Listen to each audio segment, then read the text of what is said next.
Video game bang, video game bang, video game bang. Video game. Mega brand.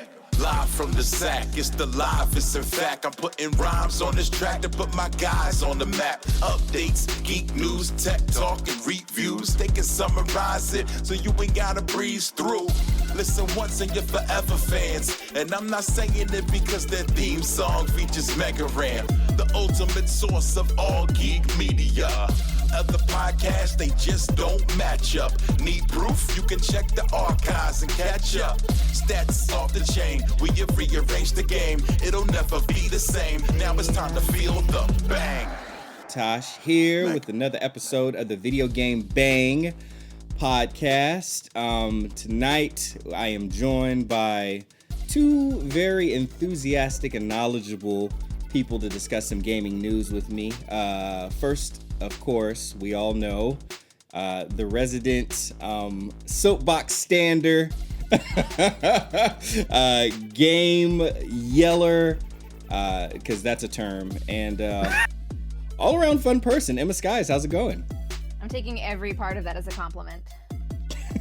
That's the only way to take it, because that's the only way I meant it. I know we're in 2020 still, so things are rough, but how have you been since the last time you spoke to the VGB people?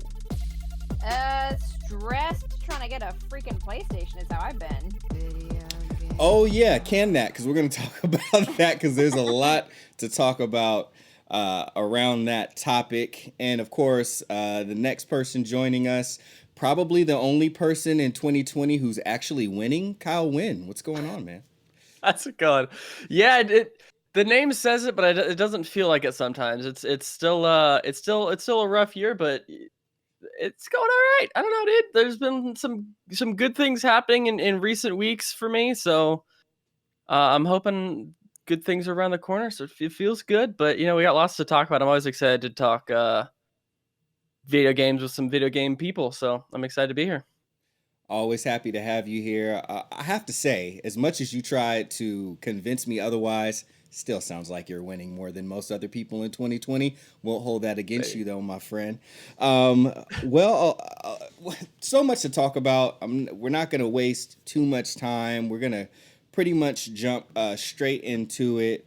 Thank you for everybody who's tuning in on Twitch, as this is broadcast live on twitch.tv/videogame_bang. So if you are one of our normal podcast listeners, feel free to tune in and see our lovely faces or Emma's amazing golden hour avatar on her picture. And I turn my webcam on. This is true, but hey, that's fine, because if you don't already know Emma on her own Twitch channel, I highly advise it. She plays all sorts of great games over there. 100%, way more games than I ever have in my entire life, and I am considerably older than her. But again, never we're won.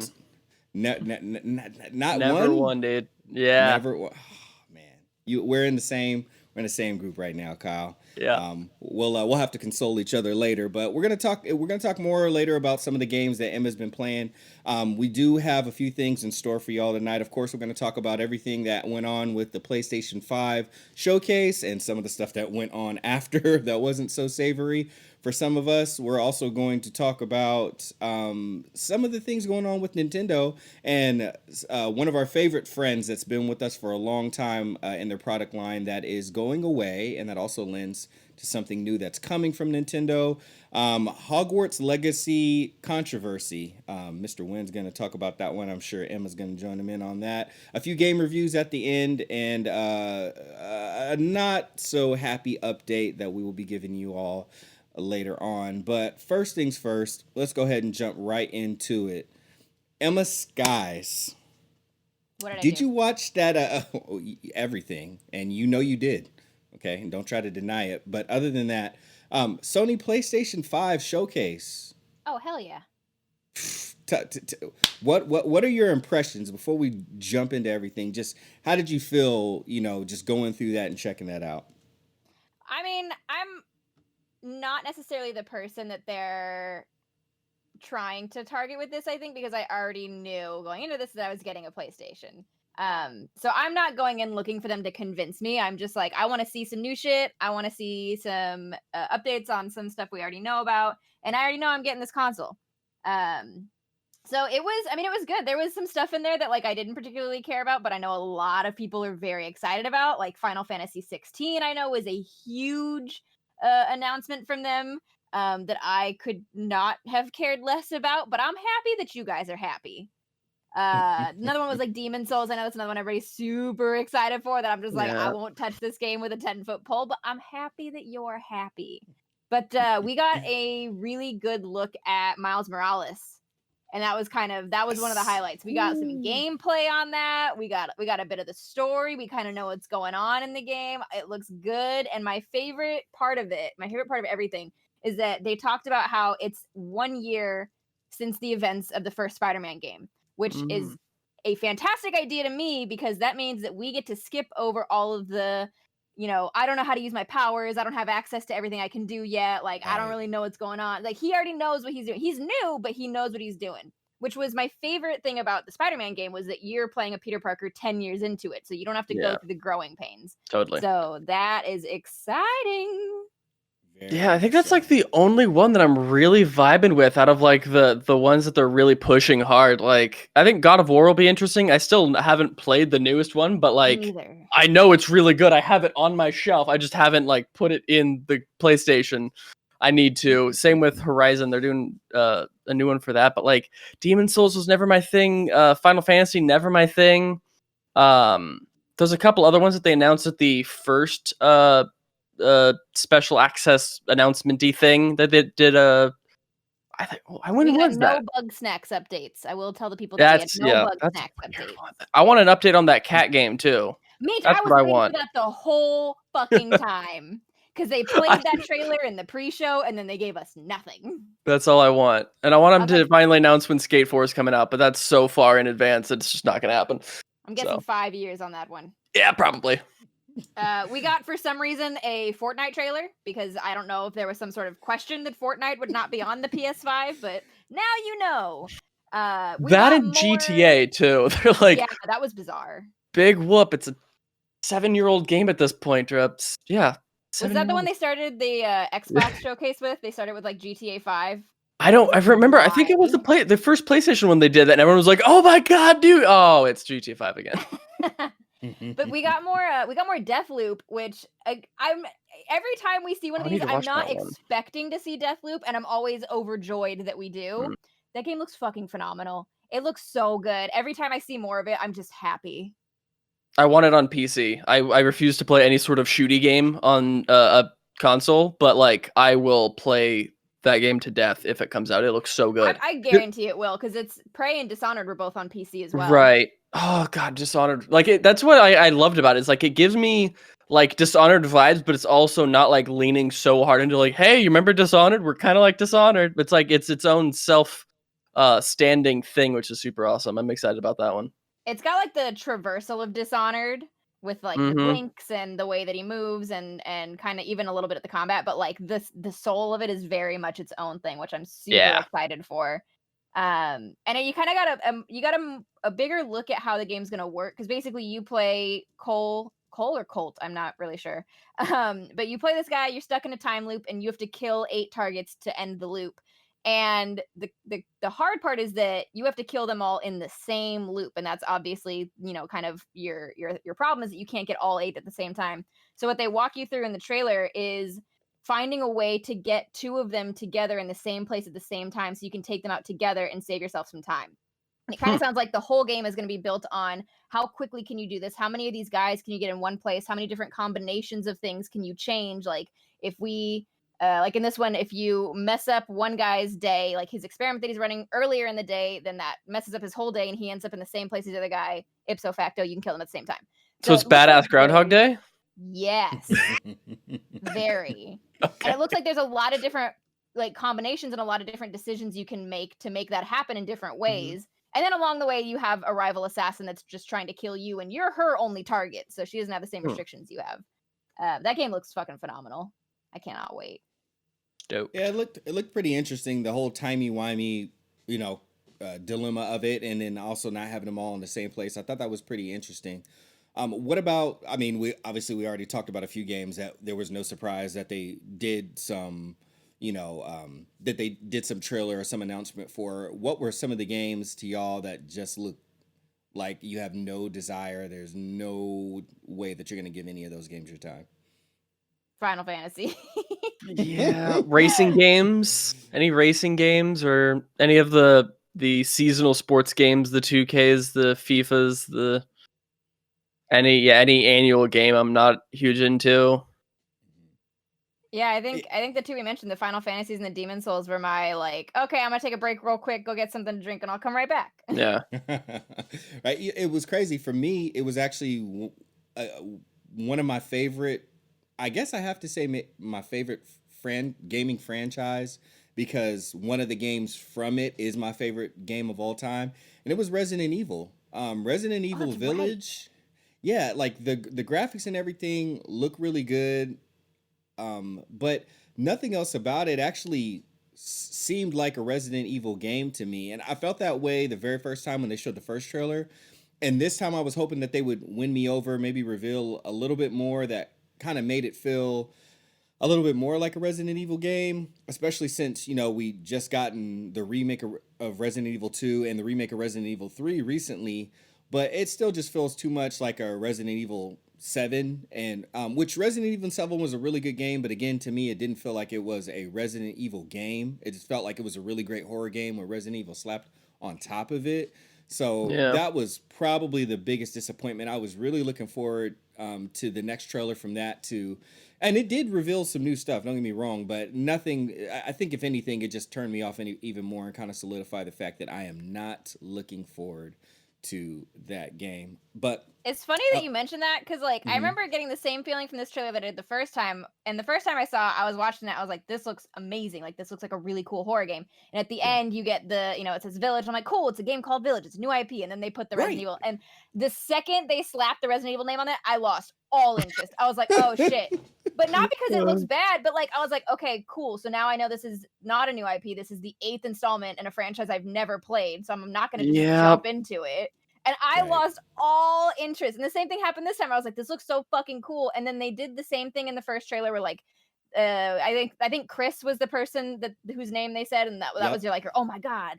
And they were throwing out names, and I was like, I don't know who these people are. I can't play this game. I don't know what's happening. And it's funny you compared it to 7, because 7 is the only one I have played specifically for the reason that people told me I could do it without the other games. Yeah, exactly. There's no lore. You don't need any history. You can jump right into it. And it is a really good horror game, but it's true. And it saddens me too, because me getting back into streaming and everything, I see that Capcom has a sale on Switch right now. And I'm about to grab a bunch, because some of the Resident Evil games I didn't really play. 6 I didn't play, 5 I played a little bit. But I'm about to grab them all and go through them in October. But gosh, I really wanted 8 to be a thing, but I felt the same way that you felt. We went through the game, it said Village, and then it said Resident Evil, and then they took the Village thing and made a little 8. And I was like, I bet whoever took Village and made the Roman numeral 8 out of it just probably thought they were so clever. Yeah, that's been a really big trend amongst games lately, is how can I turn the number back into a word or something? Right. I'm like, whatever. But outside of that, was there anything notable for us to mention about the showcase? What happened during the showcase? So the other big one was the Harry Potter game that we finally got a trailer for the first time. So this game has been in development for a long ass time. We've kind of had rumors of this secretive open world Hogwarts game that had been floating for years. I remember when we got that, what was that mobile game? The Hogwarts Mystery mobile game. Everybody was this what we've been hearing about for years? Yeah. And then it was no, it's a real game. For this? Yeah. So as far as things being kept under wraps, this one, other than the fact that we knew there were rumors that it existed, came really out of nowhere. I saw 8 months to a year or so ago, I saw it looked like it had been recorded on someone's phone or an old Nokia phone video of I forgot about some that. gameplay of a world. I'm like, what the hell is this? And then it was a Harry Potter MMO. I'm like, oh my god, I need this. And then as of late things, I'm like, God.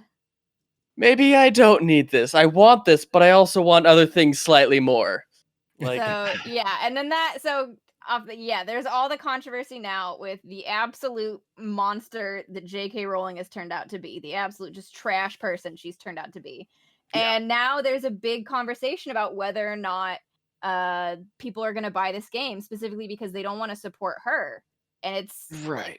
There, you got strong opinions on both sides of it, because she really has turned out to be the biggest piece of shit. So yeah, and it's super tricky because like I know a lot of people will like understand. There's some people who worked really, really hard to make this game that like are maybe not sharing those views or view the entire opposite thing, and they really want to right the wrongs. But at the same point, like you're working on an IP that the owner of it is a not good person, and it's hard to not support them, but also be a fan of that IP. And so like. I had this debate with my wife of like, okay, well, I don't think I believe that the studio already paid for the license, so I don't think she would get residuals based off of purchases. Well, then you still are supporting the IP, which is then furthering people buying licenses and not saying that like the IP is toxic or you can't touch it or whatever. And so like, I'm just like it. It's a decision. It's like a clear decision, but it's not like it doesn't still suck that there's a great game that you just can't play. Yep. Or like shouldn't play, or it's probably a good idea to not play. What surprises me that hasn't happened already is that I would expect that the easiest thing that the studio could do right now is put out a public statement against everything she believes. That would be the easy. I don't know if there's any contract in the world that would keep them from doing that.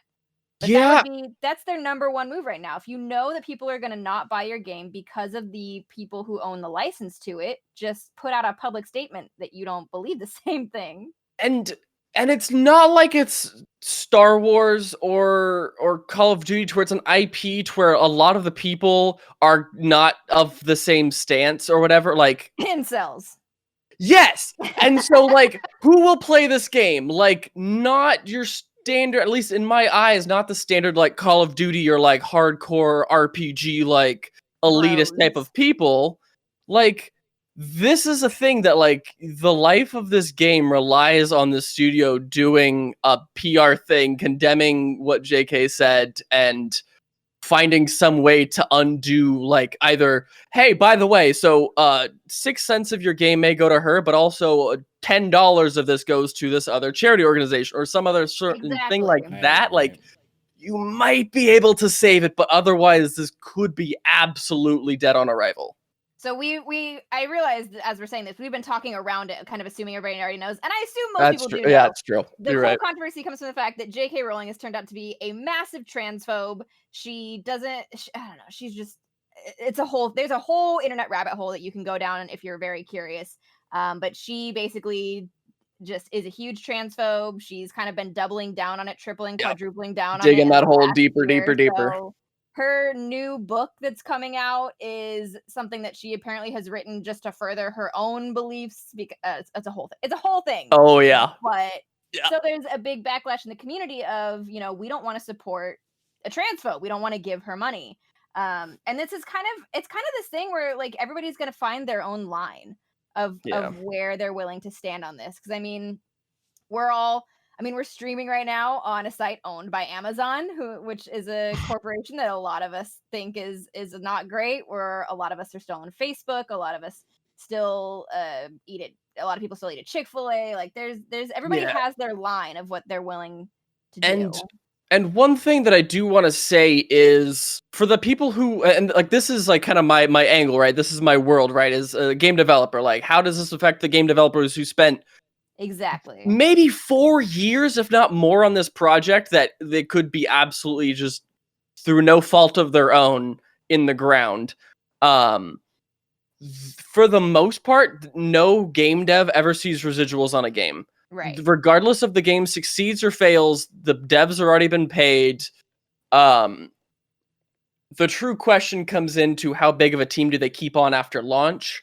I've heard statements from various people in the industry that like most people just get dropped after the project launches anyways, and they have to find new jobs and reshuffle anyway. So like it's not like your money is going to go to keeping these game devs employed. Like that's for the most part, unless there's significant evidence otherwise. But like for the most part, what I've heard is like it's you're not paying to have these people staying at employed or Like it's anything gonna like go that. to the company's execs. It's gonna go to their next project. It's gonna Yeah. go to Yeah, it's an ugly thing, and it's a hard one because that line of people that feel very strongly about these social issues and people that are huge Harry Potter fans is a very like that Venn diagram is a circle. It's a pretty. So you're having a lot of people Yeah. that have all these strong opinions that are having to grapple with the fact that this thing that's made us immeasurably happy our entire lives, and that we're generally so excited about, we're just kind of having to go, oh well, I wish I could be happy about this. The game really looks really fucking good. The game looks so good. Literally a year ago, if it was released a year ago, I would have, maybe a year and a half. I don't remember exactly when the thing started, but like there was no question in my mind when I first heard that it was rumored, like, oh yeah, okay, I'm gonna get this. This seems super fun. I've been wanting a new MMO. Like, there's been nothing new in the recent years. It's shaked up the genre enough, and this is exactly that. It's just, yeah, it'll be interesting to see how sales do. They've got some time to do some damage control if they decide that they're going to. It's supposed to come out in 2021. The fact that we don't have a release date makes me think probably Q3 or Q4. yeah, that's what I would assume. But yeah, I don't know. I don't know. There are things they can do to mitigate the fallout. It's just going to be a question of if they do it, and if they don't, why not? Yeah. Yeah. Because their silence right now is pretty deafening. That's the other thing too, is by saying nothing, you're saying a lot. And if, I don't know, like they could be completely like the dev wants to say, like the developer studio wants to say something, but Square Enix is like, or not Square Enix, whoever, Warner Brothers wants to be like, no, sorry, you're going to be quiet on this one because we need to make $1 trillion more off of this IP. Yeah. Who knows? We're gonna see. I think if they don't say anything, I would very much not be surprised if a bunch of people at the studio just quit before it came out anyways. Like, listen, like I don't want to be part of this thing. So that could be the case. So many people caught in the middle of it, and that's one of the most unfortunate things about it. Yeah, we'll have to wait and see what WB does. But yeah, to your point, they are hemorrhaging a bunch of money, especially after being owned by AT&T now, and AT&T hemorrhaging a bunch of money with all the layoffs and whatnot that they've been doing recently. We're gonna see where I guess where they stand ultimately on this. It's gonna be a big statement either way.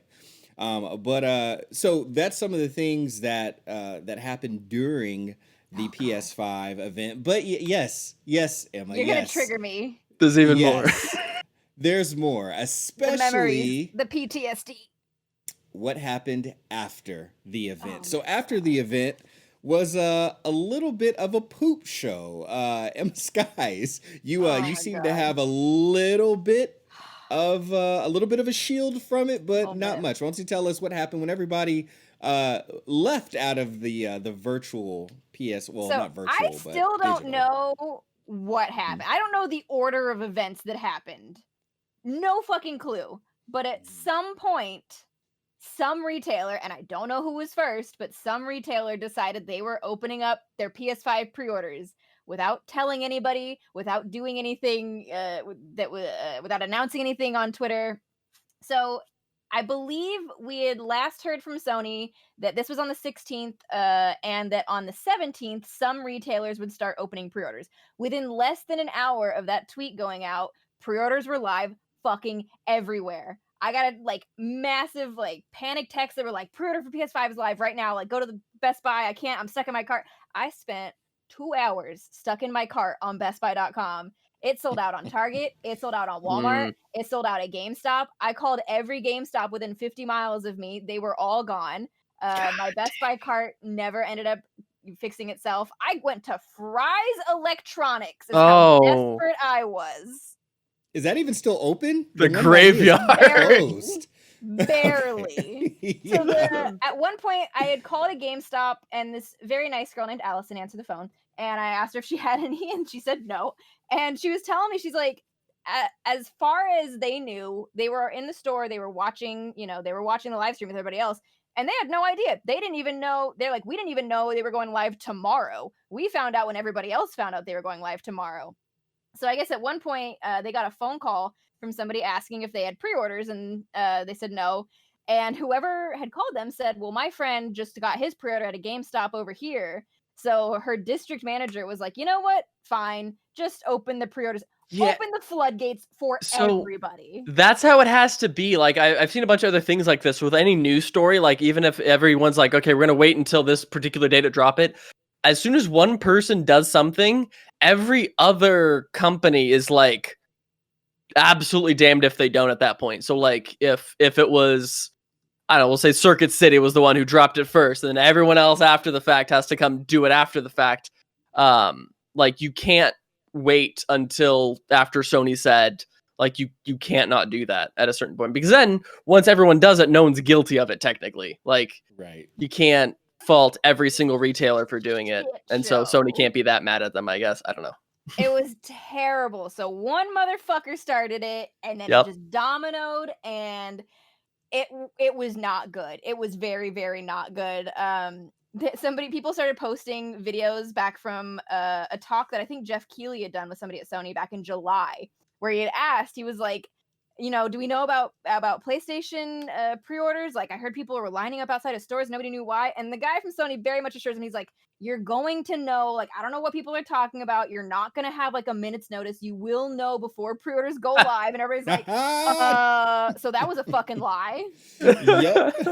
But yeah, So online retailers kind of it just went to shit. It was an entire day. They ruined my entire Wednesday. I had a whole plan for relaxing day. It was ruined. I'm very upset about it.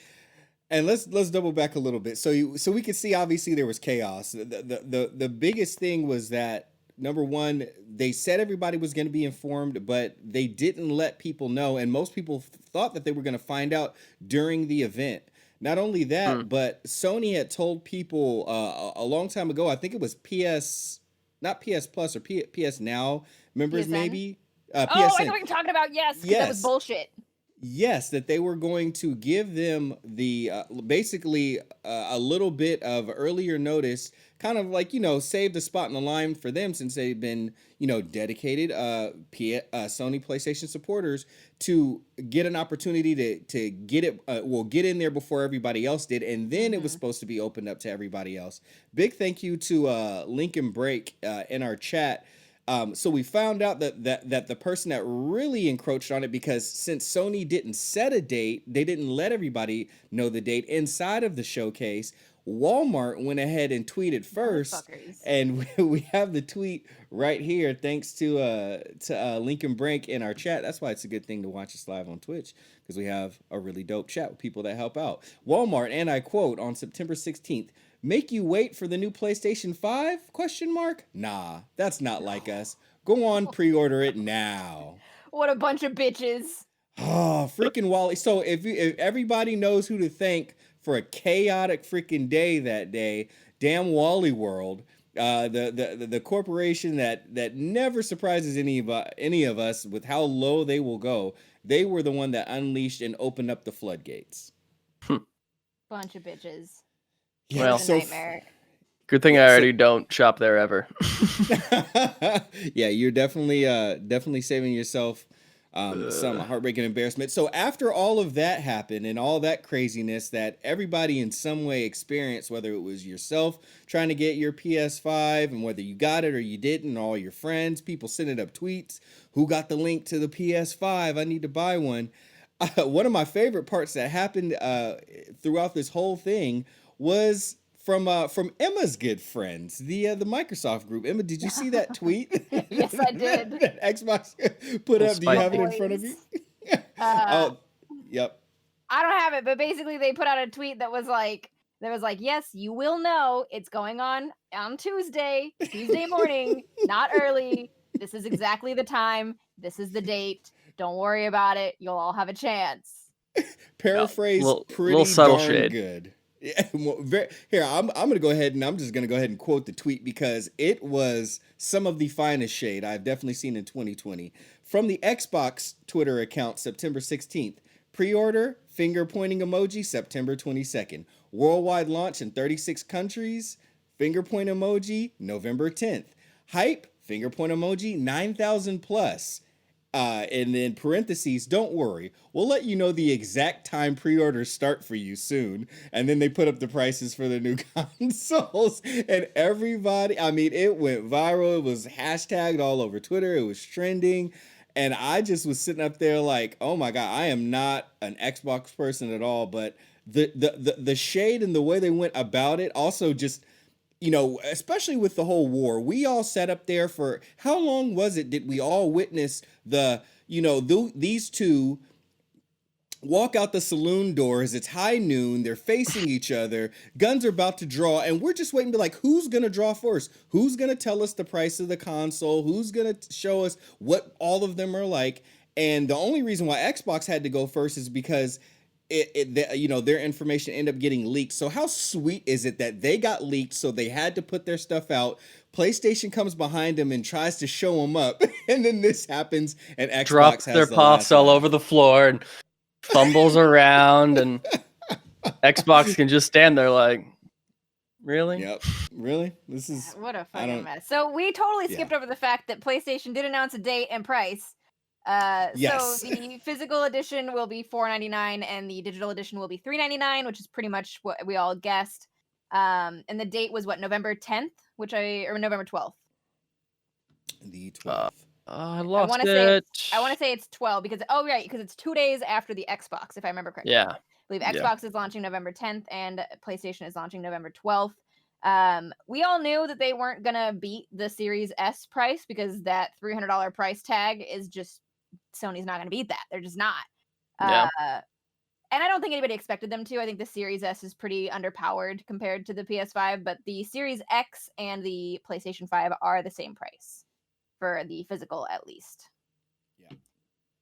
So Yeah.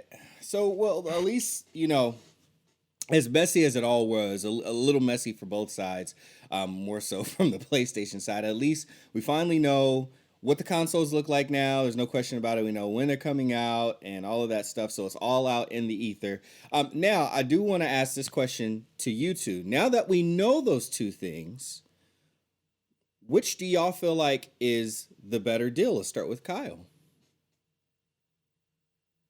Dude, I don't know. Like, both suck because I would like the only reason I would buy one is to play the exclusive games and also use as like a home theater-y thing so I can play movies or whatever on them.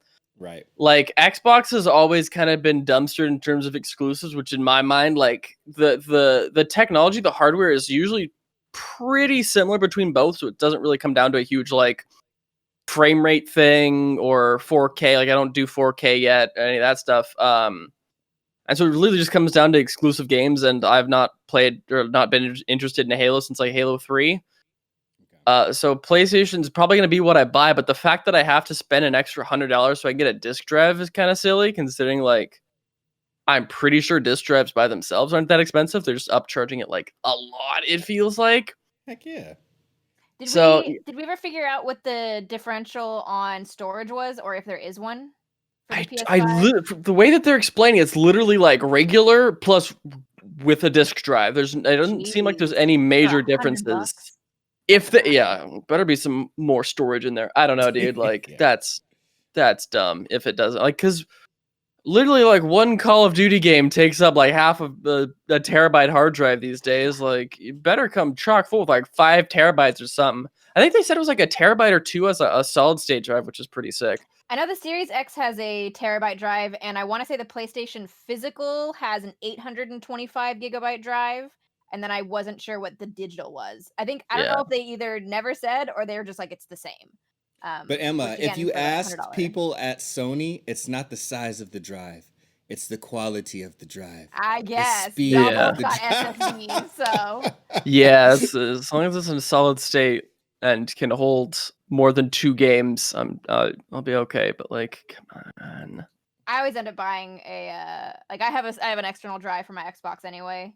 Because I want to say mine's 500 gigabytes, and that's not gonna hold. That's nothing these days. So I think I have a 3 terabyte that's attached to it.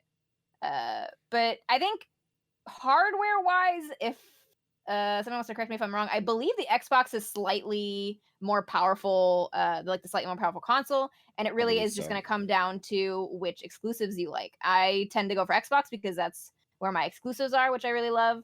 But I'm kind of like, I mean, I've mentioned before, like I don't really buy into the whole console wars thing. I think if you play games, you play games, and if you think that you're better than a PlayStation player because you play Xbox, or you're better than an Xbox player because you play PlayStation, you're a child. But whatever. What's going to be interesting to me is going to be the Series S sales, because the Series S is a really genius move on Microsoft's part, I think.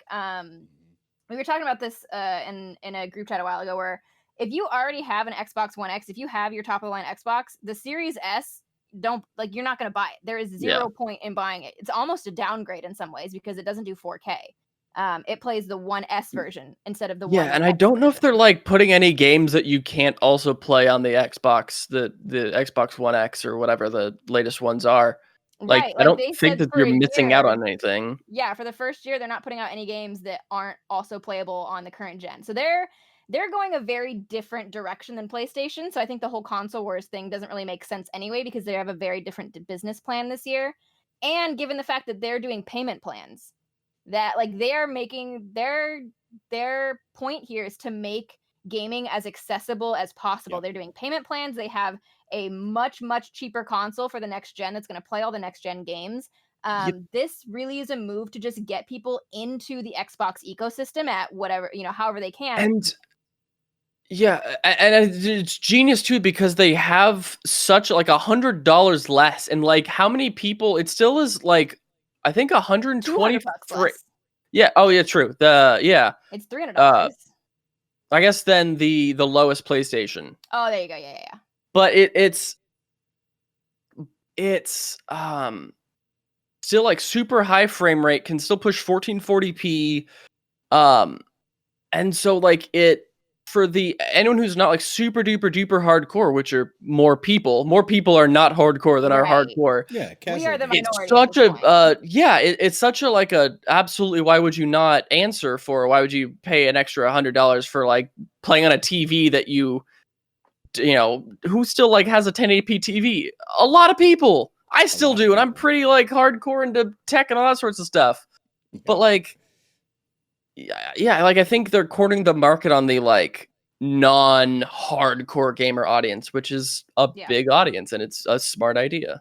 And then they're getting people in with Game Pass. Like they're going to get people into the ecosystem, and then once you're in there, they can sell you Game Pass, they can sell you software, they can sell you different games. Like once you're in there, they have you, and then they can work on selling you other things. So this is going to be one of those things where like I'm not surprised, I'm not going to be surprised if like the PS4, the PS5 ends up outselling the Xbox Series S and X in terms of hardware, because that's not really what they're trying to do. Like that's not their main goal the way it is for PlayStation. Like PlayStation is very much like, it's not backwards compatible with 1, 2, and 3 because we don't like, that's not what we're focusing on, because we want you on this machine, this hardware, this right here. And Xbox is like, we just want you to play Xbox games. I have to read something though, based off of that. Here's something. This is a tweet that IGN put out on September 13th. And my friend Hector was like, this gave me anxiety trying to read it. IGN, and I quote, "The Xbox Series S will not run Xbox One X enhanced versions of backwards compatible games, but will instead run Xbox One S versions of Xbox One and Xbox 360 titles." I don't see why that's let's talk about the horrendous marketing that Xbox has had in their console names literally since like the 360. I understand what they're doing now, I think, with the whole series thing, but keeping the S and the X is gonna confuse the shit out of people. Like, I think I get what they're doing with series, because they're gonna go away from the generational thing where we went from the Xbox to the 360 to the One. Like, they're gonna kind of get away from that, and then you're just gonna have different series of the same console. But like, pick different letters. I'm literally begging you. Yeah. Xbox One, Xbox One X, Xbox. Oh my god, just stop, please. I don't care. Just give me a year, dude. I don't care. Like, give me the Xbox 2020. Sure, dude. I like it's. Oh my god. Or like fucking just iPhone it, like Xbox Series 1, Series 2, Series 3. So that's done right there. Just keep it nice. And you could do Xbox, 10S or X too, like, so the different versions, but like at least have some quantifier as to which generation we're in or what realm of the it's so confusing, I dude. feel bad for parents on Christmas trying to buy for their kids. Oh, God. They're gonna be Oh so my How many confused. gosh. accidental They're gonna get purchases? upsold so hard. I mean, Yeah. So the hard. good thing is they don't really like they discontinued the 1X. They don't make that anymore. Yeah. So you're not gonna get that confused at least. But they do still One make the thing. 1S. Yeah, it can be confusing, but luckily that's why some people have us. You can always listen to the Video Game Bang podcast, and we'll try to make Educate sense yourselves. of all. Educate yourselves while we educate ourselves. Now, and before we wrap things up, Sony did in their showcase try to add a little additional value to PS Now, but I think it's very, very no. apparent. That's what I was about to say. It's very, very apparent that still the Game Pass is just the way to go. Like I mean, like I'm not an Xbox fan. I've been a Sony PlayStation fan since PS1 came out, and I got it immediately for Christmas, and it was awesome. But here's the thing, that you can't beat that deal. I mean, what Cannot. like $2.99, and then from the money that you would save from it, just grab the Game Pass. That's the steal of the century. That, like, as much as I love PlayStation, I just don't think you can compete with that. I just don't think there is a way And that you can. correct me if I'm wrong, but isn't Xbox like really pushing for if you buy it on Xbox, you also own it on PC now too? Yep, because if you have Game Pass Hardcore. Ultimate, then Game Pass Ultimate includes both Xbox and PC. Holy crap, dude! Like, I mean, that doesn't really affect me because I would do PlayStation just for exclusive. But like, still, let's say that's a really good deal, and like that's the benefit of also owning the software manufacturer for 90% of, or I guess maybe 60 or 70% of computers in the world right now. Like, that's a pretty good deal. Sony's PlayStation Now stuff was very clearly a jab at Game Pass. It's their attempt to match Game Pass. But I was looking at that; it's all old games. Like the newest game you're gonna get on that is God of War. It's all super old game. Well, not super old, but it's all games that are already out, that you already have, that you've already played. They were also already bestsellers. The thing that makes Game Pass is that you're getting first party games day one. That's fucking. I still can't believe that's a super thing. Like, good. every day, I imagine that they're gonna rescind that because the deal is too good. Every single day. So like, I'm like, I don't have to buy Halo. I don't have to buy Ori. I don't have to buy Outer Worlds. I don't have to buy like all these games that are first party. So if PlayStation really wanted to match it, they would make their first party games available on PlayStation Now, and they're not. And they have the better first party games too, which is my thing. Like, that's Sony's bread and butter, is that like the studios that they have under the Sony banner, the Insomniacs, the Naughty Dogs, Santa Monica Studios, like they have such great like first party content, and they just don't quite have a handle on utilizing it to the best of their abilities at the moment. Cowards. Yeah, absolutely. Well, out of the two big titans always going at it, and we were watching, like we said, that standoff happened for a while, and on to, you know, the third party who always sneaks in here and actually ended up outselling all of them with consoles, and that's Nintendo. Holy shit. So you know, interesting news, and in this one is kind of a twofer. So it had been, you know, official, and it had finally been announced by Nintendo that they are putting our good old friend to bed. The 3DS, or the Nintendo DS line, I should say, as a whole, is being discontinued. They are finally putting it away. They will no longer be manufacturing the DS. Oddly enough, I think a lot of the developers will be probably still, or at least a good amount, will probably still be coming out with some games, because surprisingly a large number still are. But that's just, I think, from the sheer number of units that have been sold in the DS line since it first got introduced way back in the day. So we got that official news, and then around the same time, it was interesting because we had been talking and hearing rumblings about Nintendo doing some sort of Switch Pro, or maybe Switch 2, the next line. And it was really interesting because we got some news that Nintendo had reached out to a lot of developers and started telling them, hey, start preparing your games for 4K. Saw that. Right. And then around that time, you know, we also were reminded by the fact that Samsung and the AMD, those processors, or I guess, is it AMD and Nvidia together? No. Okay, they had me separate. Okay, because I know Don't that there quote was me on that. So That's what's the fine. question exactly? So Nvidia and AMD are very often on the opposite sides of the two battling against each other in terms of GPUs and stuff. Right, often. There were some occasions that they Are they actually did together? work together. I know that there was some Mac related stuff Interesting. that they did, but with them battling, we saw that not only that, but Nintendo, I guess, is looking to potentially upgrade their chips as well. They haven't officially said anything about a new Switch coming out, but with them discontinuing the DS line, and it's obviously that they're focusing on the Twitch and then telling the developers ready the game for 2K. It's kind of a very hot rumor going on right now that we could be looking at potentially getting closer to some new Nintendo Switches coming out sometime in 2021, potentially, is what people are projecting. For me personally, I have a PS4 Pro, but there is no console that I play more than my Switch.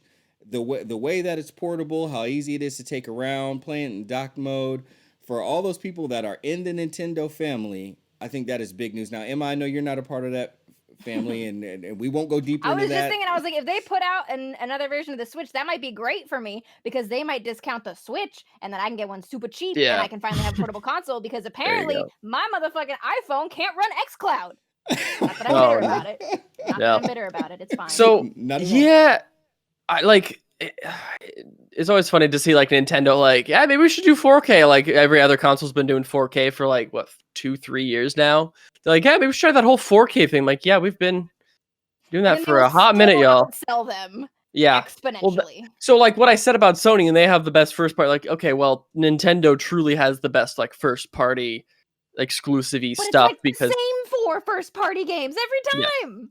But Every time. those 4 carry They do. with the weight of substandard hardware and worse graphics, all that. Like those they just are so much better than in terms of like how much people love them and stuff like that. Like I don't know who sold their soul generations ago at Nintendo, but they were like, these 4 games will keep Yeah. you going for the rest of eternity. You never some have to miss sacrificed anything new." unicorn somewhere at Nintendo HQ or something. Yeah, like I'm wondering if they're gonna. So was this like due to you said something about the different GPU manufacturers, each pushing to get better stuff? So I was wondering if because I thought that for sure Sony ended up doing their own like started manufacturing like the individual hardware, like the GPUs and CPUs, and I know that like Apple just did that as well. So I'm wondering if other companies are starting to follow suit as well of developing their own like chips, which is an interesting thing. I don't know if Nintendo would be doing that or if they're relying on Nvidia / AMD / Intel on that sorts of stuff as well. I'm wondering if that's a new thing that's coming into the world. Usually how Nintendo does it, and they're notorious for this, we all know that they're never cutting edge when it comes to technology, but what they have a habit of doing is, outside of, sacrificing unicorns and selling their souls for just a few games to keep them afloat, is they will wait till technology becomes more affordable, and they just focus on kind of being unique and then putting that older technology into their unique systems. I think it's more so that the prices of the chips will come down for them because they don't like putting out expensive consoles, and majority of the times when they have, that's been some of their biggest failures, like the Virtual Boy, the Wii U, but when they stuck to their guns, things that were unique and affordable, like the Wii itself, the Game Boy, and of course the DS line, that seems to be where they excel. So I think it's really just a matter of this technology, 4K being in games and all that stuff has been out for many, many years now. So now those chips, those prices are going to come down, which allows them to give a better product, but still keep that product, down around the margins and around the price points that they like to sell them for. And that's kind of been their recipe for success outside of, like those, the Zeldas, the Marios, always developing those games to be really good because Mario Odyssey and Zelda Breath of the Wild, 2 of the highest rated video games of all time. I think Zelda still might be, Breath of the Wild still might be number 1.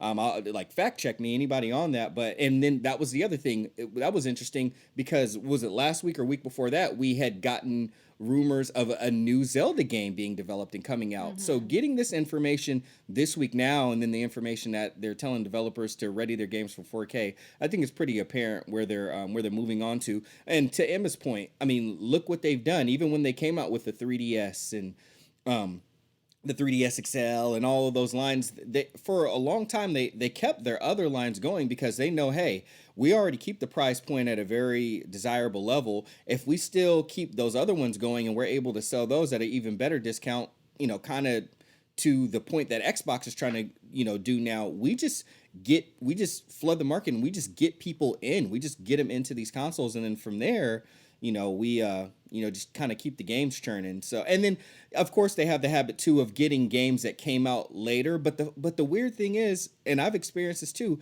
I've had games that I purchased on other consoles that came out a long time ago, but then when it comes to DS, like I was saying, Capcom's having a sale. If they're really great games, I have no problem buying it again for only $20 or $15. Wait till Capcom has a sale, and sometimes get them for like $8. And I can now, that game that I used to have to only play in my chair at home, I can take on the go, and I can play Resident Evil 4 anywhere now. So Nintendo's recipe for success, it looks like it's gonna just kind of keep on churning. So hopefully all you Nintendo people out there are happy to hear that news. And now that we've kind of wrapped up everything that's gone on with mainly consoles and everything themselves, and a little bit of game controversy, figured we move on to some quick bang reviews of some games going on. Emma, like I said earlier, if you don't already follow her on Twitch, you absolutely should. Well, you're very welcome. I've been tuning in, and I've been watching her play some of the new Avengers game. And Emma, what is you kind of gave us some of your impressions earlier on, but now that you're well into the game, why don't you go ahead and give us a quick review of the Avengers game? All right, let me start by saying I want to like this game. I really do, and I will say, I like this game when it works. This game is very, very broken. When people ask me if they should get this game, I say yes when it's fixed. I would not buy this game right now for $60. It is crazy, crazy broken. I can't believe the amount of bugs it shipped with. The campaign is very short, which is what I've heard from a bunch of people. The campaign's really short, but it's a good story. And the biggest problem I have with it, other than its length, is the fact that if you like Thor, you are not going to enjoy the story, because boy, did they do Thor dirty in this game. He has like 5 seconds of screen time. It's very upsetting. Dang. So basically, the thing that kind of got me right off the bat is that the game that was advertised to us and the game that I got seem like very different things. We talked about it a lot on the show when it was being advertised, and we were very excited to play this game that was Avengers story-based multiplayer, and you could just be the Avengers with your friends and play through this whole story. That is not the case. The campaign story is almost entirely single player. You cannot do almost any of it multiplayer, which is a bummer. Yeah. And which I didn't figure out until I sat down to stream with Aaron, and we both were like, cool, we're going to play this story together like it was sold to us. And we realized that's not a thing. So we kind of ended up doing this thing where like we would play our story mission separately, and then we would come back and do like the multiplayer mission that we unlocked, and then we'd have to go back and do the single. It's a whole fucking thing. So dude, after Marvel Ultimate Alliance, I just had the highest of expectations, and if it wasn't like that same vibe of like anyone can just hop in at any point in time and play anything with the whole campaign, it just like it couldn't. I don't know. It just wouldn't hit that anymore. I don't know. It's a bummer. And like, I remember sitting there and both of us were playing it and we're like, I'm not crazy, right? Like, this was advertised to us one way and now we're playing it. It's not that. Like, did I just hear everything wrong? But kind of everybody's on that same page, I guess. It took us an hour and a half to get into each other's games because of bugs that we couldn't figure out a way around. It was unique to the Xbox. There was like a setting buried deep that neither of us knew existed that we had to go and fix, which was a whole hour and a half it took us to figure that out. I did see the patch notes, and that particular issue has been fixed. At least it will be when the update goes out. The multiplayer stuff that is there is good. It's very repetitive. It's, you kind of go in and you unlock, you have different I've never played Warframe. I think I couldn't remember if it was Warface or Warframe. Warframe, heck yeah. Warframe. Warframe. So Aaron kept comparing it to Warframe. He's like, this game is basically Warframe, is what it's trying to be. So if you played Warframe, perhaps that means something to you. I have not. I'm just gonna throw that out there. It's a fun But game. so you kind of you go on the map, you invite your people, you do these missions, but you're doing, very quickly you're doing the same things in the same locations with the same objectives and the same combat kind of over and over again. And it's fun.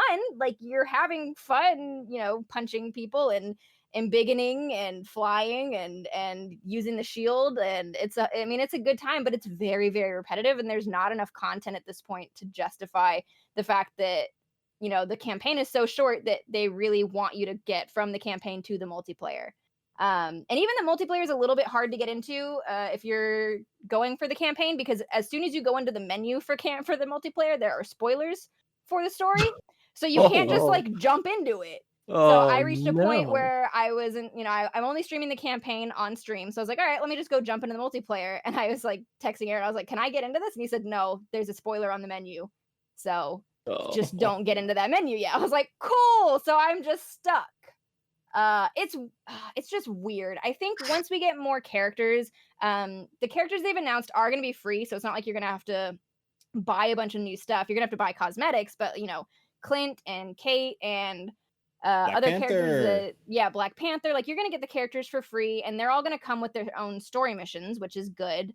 But as it stands right now, between not having enough content and just being so utterly broken, we ran into the most ridiculously game-breaking bugs. We were playing multiplayer, and at a certain point I tried to make Aaron follow me to an objective, and we realized he couldn't see me. I didn't exist in his game. And it was weird because I started like throwing punches, and he could see the wind that moved, like the animation of my punch, but he couldn't see me. And then later on, the same thing happened. His character was invisible to me. We had games that our games crashed in the middle of missions. We had graphical errors. The graphics look like garbage on my Xbox. They looked so bad. I had Bruce's beard kind of come in and out. Sometimes he was clean shaven, sometimes he had a beard. If I got really close to him, he had a beard, and if I backed up, his beard disappeared. It was very weird. Like clothes that were clipping through people. It's a mess. It's a mess. So once it gets fixed, it's a really fun game. Like, that was a lot of shitting on it, but it's actually fun. The story's really good. The story that they did tell that's centered around Kamala is phenomenal. And once it's fixed, I will recommend people buy it. But it is super broken right now. So that is your ultimate judgment, is for most people to wait, and it should get greater later. Yes, absolutely. That's fair. Yeah, around the time Black Panther comes out, that's probably when I jump in. And I do have a feeling, 'cause that's kind of the sentiments that I've been getting mainly from you and then from other people that I've watched reviews for, is that it just wasn't polished, and they probably should have waited another 6 months. So in my mind, 6 months from now, it probably will be a really solid game. Hopefully it can recover and bounce back and pull people in at that point, but I'll definitely be waiting until then to play. So thank you for that, Emma.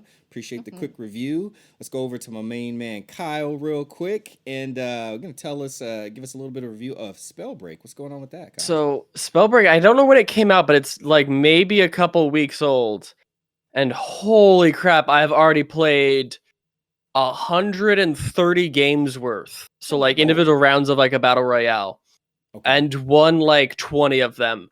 Game is so fun. So it's like a battle royale, but instead of guns and Fortnite buildings and stuff like that, you're a wizard or a sorcerer of some sort, and you have different like gauntlets, which are different like elemental weapons. And you start with one, and it's your lightning, fire, ice, stone, stuff like that. And you can pick up like a secondary, which you get some stuff on, and each has a different play style, and you battle each other, flying around. There's high mobility, jumping around, flying around, rock smashing people.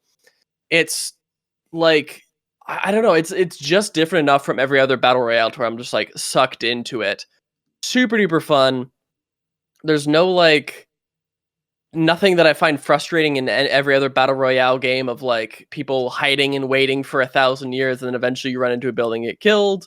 No building like in Fortnite. It was just not my thing, but like it's such a fun game to play, and it's not like heavily skill based, where if you're not like a true aimer, like you can still do pretty good with all the abilities. It's such a fun game. I highly recommend it. I think it's on all major consoles like PC, Xbox, PlayStation, and I think it's cross playable as well. I think you might be able to play with like PlayStation friends on PC and vice versa, which is one of my favorite things. I don't understand why a game cannot do that, or like why any games haven't like Right. all done that now. It's such a great thing to see, is like no more limiting, like I want to play with my friend but he's on Xbox, I'm on PlayStation. Like, no. What was the You game just where they accidentally activated crossplay? Because they like everybody kind of says like, oh, it's a whole thing, you know, we can't really do it, and then some game accidentally I don't remember activated that. I remember I remember it existing, but I don't remember who it was or when and that then was. everybody was like, "You're all full of shit. You can do it. You just choose not to. Yeah. You did it on accident." But anyway, continue. That was great. Okay, Yeah, so but anyways, great game. Highly recommend it. Super fun. Like no bugs, no big issues. I mean, there's like a couple of bugs, but they're super minor. You get some really high highs playing that game. I love it. man, it sounds like a bunch of fun. It might be something that I might have to slide into. We'll see here. Thanks so much for the review. I'm kind of branching out into other games more so now. I've been feeling better. I personally haven't been streaming more. Real quick, I'll kind of just give a NBA 2K update since I do have the shirt on right now. Shout out to the NBA 2K League. You know what I'm saying? NBA 2K21 was a game that I said that I was not going to buy. We know how notoriously bad the NBA 2K20 launch was. We saw everything and all of the media covering it. The microtransactions, the crazy bugs that were coming out, things similar to what Emma was dealing with. You buy a certain champion outfit, you walk out of the store into the park, and nobody can see you. You're invisible on the court. Like, what is this? So just crazy stuff has been happening, but The John thanks Cena to outfit. the Chauncey, you can't see me. But thanks to some good friends that we have here over at Video Game Bang. Shout out to my man Taylor. Shout out to Lexi as well. I've been able to, to experience, 2K21, and I will say that it is a very, very much more refined release this time around, much better. There was a really big issue with people shooting. They put in a new shooting mechanic. For all the people that dealt with bad latency, shooting was always based off of time and your rhythm. They put in an aiming mechanic now, so if you kind of dealt with some bad lag, if you aim the shot, you could get it to go in. They've since put a patch in for that. Shooting is even easier now. I think that's mostly because everybody's starting out and not a lot of people have their badges, so they made shooting a little easier so people can gain more XP, or what we call rep, and get more badges. So that's already been one thing that they've added into it. But I do have to say, a much more smoother game this time, a smoother launch, a smoother game. I still hate the grind, and it still costs way too much money and takes way too much time to build up your player. I literally loathe the grind, but I love team games. I love playing with my friends so much that I am grinding it right now. So NBA 2K 21, I have to give it its props. We finally got a new park after 2 years of having the exact same park where everybody goes and plays multiplayer and plays. So all of those things, I do have to say that 2K21 much better this time around, and I'm enjoying the new shot mechanic. And so as of right now, I will say, out of all the recent 2K20s, I mean, as far back as 18, I think this is the smoothest one, the best one so far. If there were people on the fence about getting the game, I will say, if there is a 2K that you want to jump into, this will probably be the one. Of course, there's the fiasco of, well, which one do I get and what transfers over to next gen? That is something that you still need to be weary of. I would say wait for next gen if you're really, really that worried about it. But for people that aren't going to jump into next gen so soon, like myself, I'm probably going to wait until maybe around March next year to jump in. I went ahead and took the dive, and I have to say I'm much happier playing this version of the game than any others. And that's my quick review for NBA 2K. I say, if you're feeling froggy, jump. And then a quick side note of that, we were talking about having a guest from the NBA 2K League in here, a pro gamer from NBA 2K League. The Sacramento Kings obviously have a team, the Kings Guard, and their former point guard, he just did get traded to the Blazers, so he's no longer part of the Kings Guard, but he is one of the most incredible and impressionable young men I've had the pleasure of interacting with.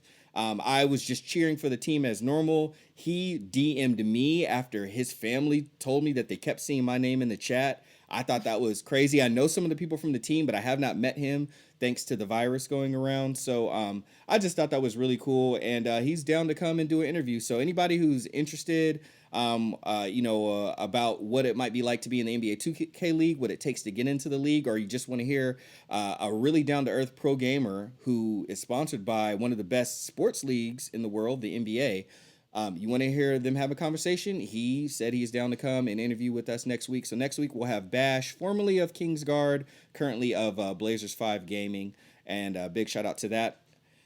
And I know this is a long episode, but before we go, we have two more things. Number one, we had Janice Davis on the show last time around, kind enough to give us a copy of her game. And let me get the title right, because I know it's Ari, but it's a little bit longer of that. But we did a contest for the game, and we now know who the winner is. Ari in the Secret of Seasons. And by all accounts, what she told us, I haven't been able to play the game yet, but the storyline is ill, and I really like the way that the game's set up. So let me go. Did anybody drum roll, please? There we go. Well, I have to secretly go over to the drum. Anybody drum roll? I apologize. My dog is trying to jump You want me on. to keep going? I'm gonna get the drum roll. All right, and the winner is Disguise Guy. So Disguise Guy, if you're currently watching, you have won a copy of Ari and the Secret of Seasons. We will reach out to you and get you your copy of the game. Again, big shout out to Janice Davis. Just one of the kindest, coolest, most open people that we've had the chance to interview. It's a treasure every time she comes on to the show. So thank you for giving us that copy of the game, so that way we can give it away. And then finally, freaking 2020 being 2020, some not so fun news at all. Actually kind of took the wind out of my sails. For longtime listeners, you probably will have noted that there hasn't been a comic book corner on here in a long time, sponsored by Oblivion Comics and Coffee. They were our comic book sponsors, good friends of ours, created drinks from the podcast that they would sell in the stores and everything. And Emma, I'm going to set you up to be the bad guy and tell everybody what's going on. Oh, wow. Lovely. So it's been really hard for a lot of local businesses in the wake of COVID and closures and all of that. So Oblivion has made the decision to close their doors. They will no longer be operating, and it's just there's what do you even say to that? It fucking sucks. So bad. So bad. their coffee bar is closed. I think immediately. I think they're pretty much done with that. They close that pretty quick. And if you go on their socials, you can check out, if you're local, you can check out how you can still kind of shop for a little bit. Oh my god, my dog is gonna fall off my chair. They're reaching out about subscriptions and things for their comic books, but yeah, they're going to be a really big loss. They just had their 3rd anniversary in July, but they'd done a lot in a short amount of time. So, and I don't know, I'm really bummed out. It took me a long time when I moved back to Sacramento to find a comic book shop that I liked. And there's a shortage of comic book shops that, are welcoming to everybody, and they're not going to make you feel like you don't have the right nerd credit, or you're not the right mold, or you don't fit whatever. Oblivion was just a good place to be. You never went in there and felt like you weren't enough of something, for this comic book shop. And I don't know. I don't know how to replace that in Sacramento. Not that there aren't other great comic book shops, but there's no one else like Oblivion. Yeah. And that's what I was gonna say. There are other shops that are very solid, very, very good, but there are none that were like Oblivion. Laura, Neil, Jason, Ryan.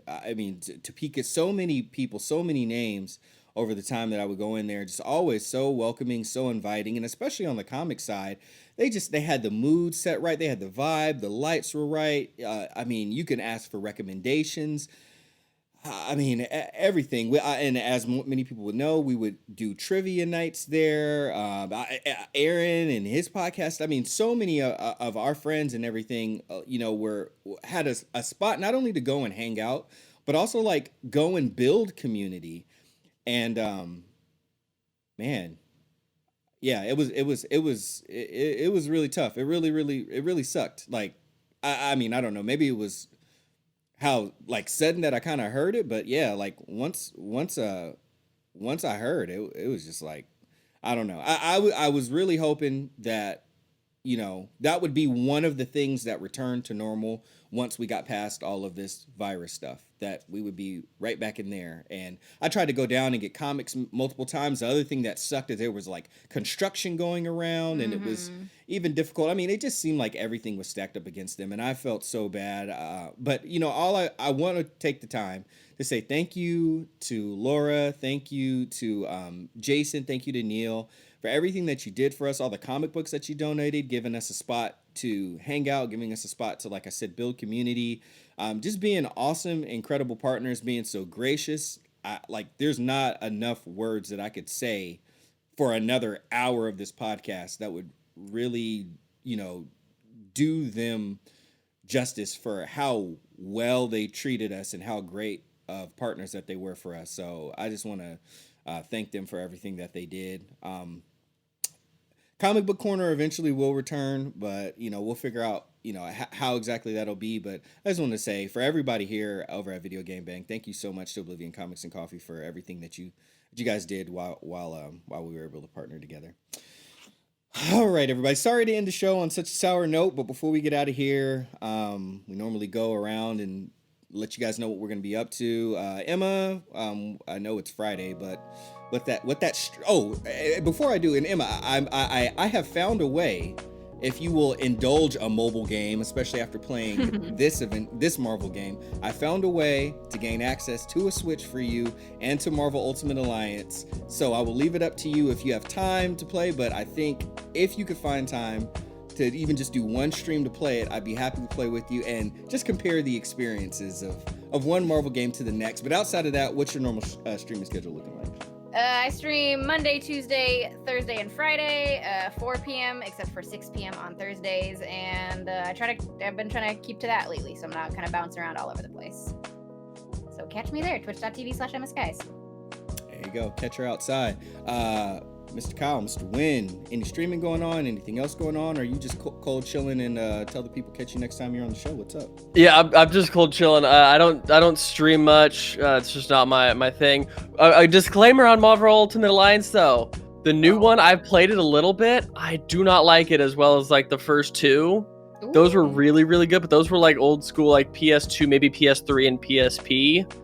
Those were really good. The new one I did not like. So I don't want Emma to like have her opinion of the series be based on this newest one. Just saying. Just saying. That is a good point. The previous ones, especially number 2, I feel like, I mean, apparently I'm just going to say we're better, but I do really like number 3. Maybe me and Kyle might have to talk about that next time. Maybe. But I didn't give it that much of a. I got so caught up in like certain minor things that like, okay, I'm just done playing now. I didn't like give it the longest of playthroughs. So. No, yeah, I don't have anything like. I don't have anything like going on. I'm not. I got maybe some interesting stuff happening in the near future. I'm in the transition period. I don't have any games coming. I just had one drop recently. Google Play Store Substitute Santa. It's my game that just came out like a couple weeks ago. So it's a fun, silly little game. That's all I got though. No, we ran into an issue with it. We were going to, and we planned on it, but our entire framework is based off of Google technologies, and so it doesn't work with iOS. They don't like it. Apple's App Store is fucking killing me. First xCloud, now this. Yep. It's just a pain, dude. They're the worst store ever. How about you, Curtis? Me, I am back in the streaming game. I've been reading some comics over at twitch.tv/thinking_critical_YT. Catch me over there. Also on my channel, I've been streaming Resident Evil, Revelations 2, Raid Mode and Campaign. I've been streaming Marvel Ultimate Alliance because I've been grinding it like crazy. Hey, Remy is in there, man. That's my Gambit is in there, and his movesets are amazing. It's super fun. I found a community of people to play with, and they are some of the coolest, nicest people. They'll play whatever mode you're on, whatever level that you're at, and they'll help you level up. So I got to level 300 with one of my characters finally, so that was great. And it was faster getting to level 300 with these people than getting to level 40 without them. So that's that. And of course, now that I have 2K, and I finally actually have a weekend off because I'm doing training for all the new products that Apple is putting out. So I got the weekend off and I'll be streaming 2K all the way through. So if you want to see me moan and complain while simultaneously having fun with my friends, twitch.tv/skipintosh. Thank you to everybody that was in the chat, especially Lincoln Break, for putting Emma's Twitch in there, giving us a tweet earlier. Sir Butcher, appreciate you. Say No to Weaves. Just want to give a shout out to Noxie, who hooked us up with some bits. Corey was taking a little family vacay, so shout out to Corey. He'll be back next week when we do the interview with Pro Gamer Bash from the NBA 2K League. For everybody that was joining us over at on our Twitch channel, thank you so much. For the podcast listeners, we appreciate y'all. And we'll catch you guys next week. And we're going to find someone to raid now that it is officially over. Let's see who is available. Again, thank you everybody who was tuning in. And big shout out to It's Bad Kitty with the raid. Came through with the big old raid like, Hey, Kitty. I don't know. Yeah, It's Bad Kitty came through with the raid like 17 minutes ago. We extended it a little bit longer. It went a little long, but hopefully the people that came in on the raid got to check us out. It's Bad Kitty is here sometimes too, so gives you a good reason to hit that follow button or whatever it's called on Twitch, because I know all of that stuff. I just follow you. Is it follow? Yeah. Look at me. I kind of know some technical stuff. My dog is destroying my legs. Millie, please. How big is your dog?